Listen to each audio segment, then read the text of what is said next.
Your Excellency, Prime Minister Abiy Ahmed, my dear brother, and Mrs. Ahmed, distinguished heads of state and heads of government of Africa, distinguished guests of the people of Ethiopia. If this was to achieve simply the provision of water and energy to the people of Ethiopia and surrounding countries, it would be a marvel of history, a marvel of engineering, and a boon for the prosperity of the people of this region. But if we are to be honest, it is not simply the achievement of what has been done here for the provision of water and energy and the catalytic effect that it will have on economic and social development and security, but it is the journey. Above all else, the journey. The journey of a people who have remained proud throughout history, who have attested that the origins are here, and who have defied all attempts to keep them down. When we toured the facility in the last few hours, I turned to my brother and I said, "This is the ADWA engineering feat." And I say so for those who do not know, including many from my own Caribbean community, that when the international world determined that this project was not to see the light of day, that it was not to receive the financing of companies that like to make money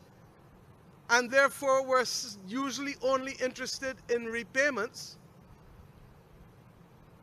that when that befell the people of Ethiopia, the people stood tall, and the people determined that this project was not beyond them, and that it was going to see the light of day, even if it meant that every person who could give, however small, however large, could do so, and even if it meant that it would take much longer than it would otherwise have taken to build. The people of Ethiopia stood tall and put their money where their mouth is. And $5 billion later, we have the prospect of a project that will speak not just to the prosperity and stability of the people of this country and surrounding countries, but it also speaks to what can always remain within our grips and remain possible as people of Africa and African origin. On behalf of my own country, Barbados, on behalf of the Caribbean community, on behalf of the 6th region of the Africa Union, the diaspora, I stand here today to say that you have opened our eyes and you have excited the sensibilities that we have. And we know that if ever there was a time for those sensibilities to be awoken,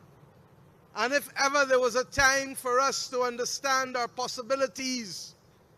it is now, when the world seems not to be able to find itself and to create the opportunities for ordinary people, because a few are dominating and others are determined to ensure that while some dominate, we are not going to be victims of our time, but we can be shapers of our destiny, or as we say in Barbados in our anthem, firm craftsmen of our fate. ADWA told us in the Caribbean what was possible if we bound together and created that great Pan-African movement that led to our independence as nations, that led to our understanding that the language of Marcus Messiah Garvey, delivered on the 1st of October 1937, that we must emancipate ourselves mentally. Edward taught us that these things were possible, and we have seen what we have achieved over the course of the last century. I pray today that as we leave here, that we will see the awakening of Africa, not just in this part of Africa, but the entire continent and its diaspora, because this is evidence that when we work together, anything is possible. It is a determination that one blow at a time, one step at a time, one person at a time, we can achieve so much. I leave you, the people of Ethiopia today, confident that if we, as I said in Algeria last week, can rise to the occasion of working together, then this continent and its people and its diaspora that will be responsible for 1/4 of the world's population, that has given us a demographic dividend that no other continent is now giving us, that we know that you can rise, we can rise, and that we shall be the humanizing element that the world needs now more than ever. Let us go forward in love, in unity, one aim, one purpose, one destiny. Congratulations to the people of Ethiopia. Thank you.